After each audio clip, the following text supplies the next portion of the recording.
طبعا كلنا شفنا المدينة العسكرية اللي أول مرة يتعلن عنها في جمهورية مصر العربية، أكبر مدينة عسكرية في الشرق الأوسط بل في العالم كله. في 5 دقايق بس رئيسنا وصل رسالة للكيان الأزرق، عملت دربكة. في 5 دقايق بس جالهم تبول لا إرادي.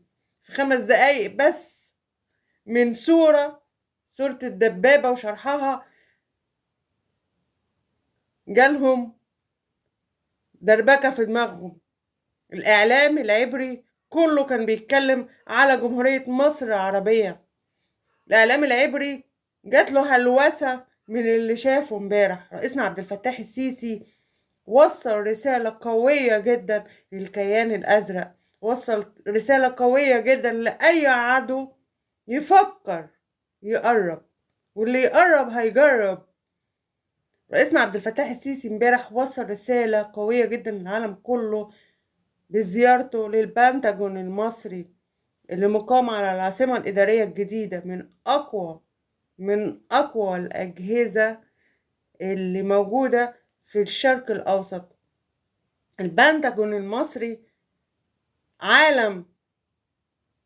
عالم تفتخر بيه، اللي انت يا مصري عندك مكان زي دوت موجود على الأراضي المصرية.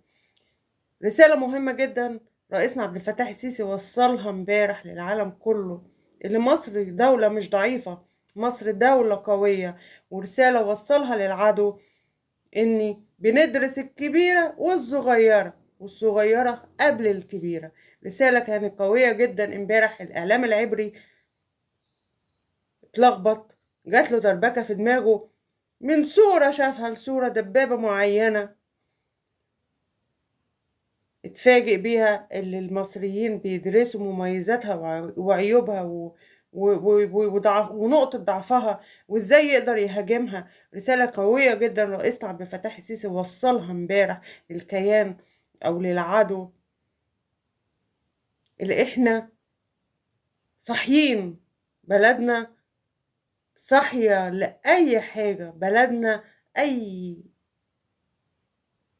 أجهزة بتوصل لأي كيان أو أي دولة عدوة لينا، بلدنا قادرة للتصدي ليها بإذن الله وبإذن الرحمن. إن شاء الله بإذن الله بلدنا هتبقى أقوى وأقوى وأقوى. بإيه؟ برئيسنا، بجيشنا، بمؤسساتنا، بشعبنا، بتلاحمنا مع بعض. إحنا شعب قوي، إحنا دولة قوية، إحنا دولة جمهورية مصر العربية، الجمهورية الجديدة اللي رئيسنا بناها لنا عشان نحافظ عليها، عشان نفتخر بيها. رسالة قوية جدا امبارح رئيسنا عبد الفتاح السيسي وصلها لنا، لازم بجد نشكره عليها. اللي يقرب يجرب. احنا بلد قوية، بلد متماسكة، بلد عمرها ما تضعف لحد. نقول تحيا مصر وتحيا رئيسنا عبد الفتاح السيسي وتحيا جيشنا العظيم، جيشنا اللي واقف على الحدود، عيون ما بتنامش، جيشنا.